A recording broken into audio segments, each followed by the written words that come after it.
Welcome to the Cinema Gold Show.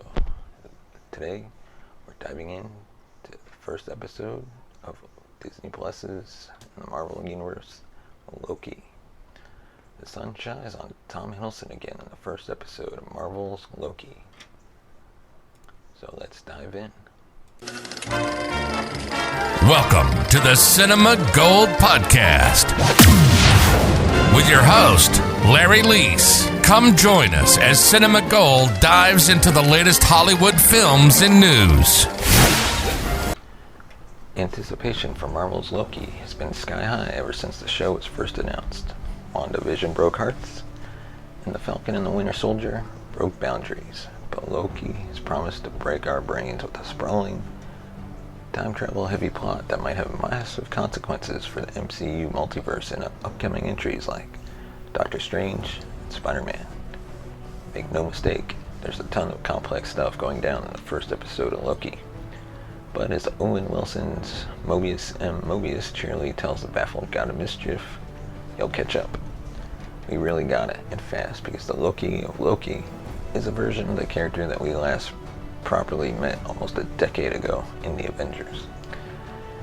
After his failed plot to invade Midgard back in 2012, Tom Hiddleston's blood villain was neutralized and captured by Earth's mightiest heroes. Set to return to Asgard and be punished for his many transgressions, including the murder of Agent Phil Coulson and countless civilians during the Battle of New York, Loki suddenly got an opportunity to escape fate when Tony Stark's attempt to grab the Tesseract during Avengers Endgame went wrong. Loki scarpered with the cube kick-started a problematic new timeline in which he wouldn't go back to Asgard, wouldn't live through his adoptive parents' demise, and wouldn't get to make peace with his do-gooding himbo brother. He wouldn't get killed by Thanos either. We get to finally find out what happened to the variant version of Loki in this new 6-part series on Disney Plus. Whatever your expectations of Loki might be, the show will exceed them by quite a lot. Hiddleston is on top form here, using every gesture and expression to pull you a little further onto Loki's side. And the moments where the camera lingers on his face, it speaks volumes.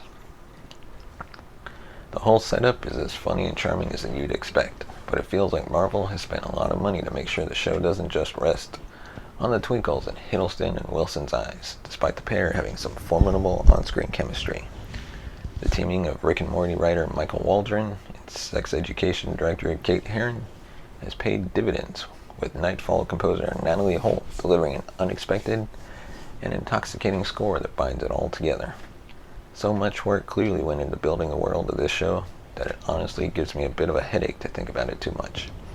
Which is a little ironic because much of Loki is fairly grounded compared to the globe-trotting scale of the Falcon and the Winter Soldier. Not that Loki is ambitious, it has ambition in spades. When variant Loki is collared by the bureaucratic Time Variance Authority for crimes against the sacred timeline, and is dragged into the pencil-pushing system of answering for those crimes, we're shepherded through the hilarious, terrifying process right along with him, while we get a peek at some huge machinations behind the scenes. Plus, everywhere you look, there are unassuming but eye-catching details that will have you hitting the pause button.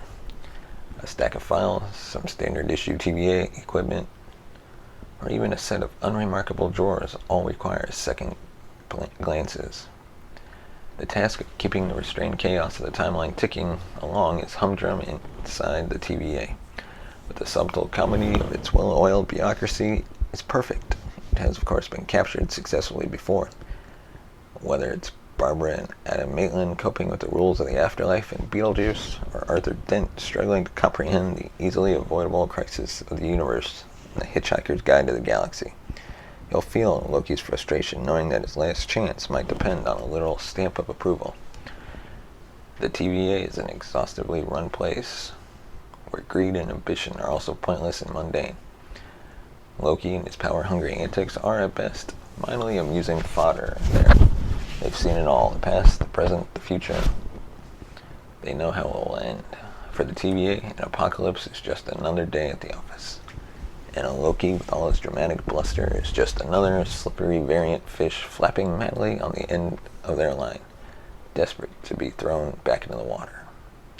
But there's still a glimmer of hope for the God of Mischief. Maybe he's finally found something that he can't run away from. Thanks for watching. Let us know your thoughts on the first episode of Loki. Send us a tweet at Cinema Gold Show. Find us on Twitter at The Cinema Gold Show. And be sure to share this with your friends. You can find us on all major podcast platforms and YouTube. Just search The Cinema Gold Show.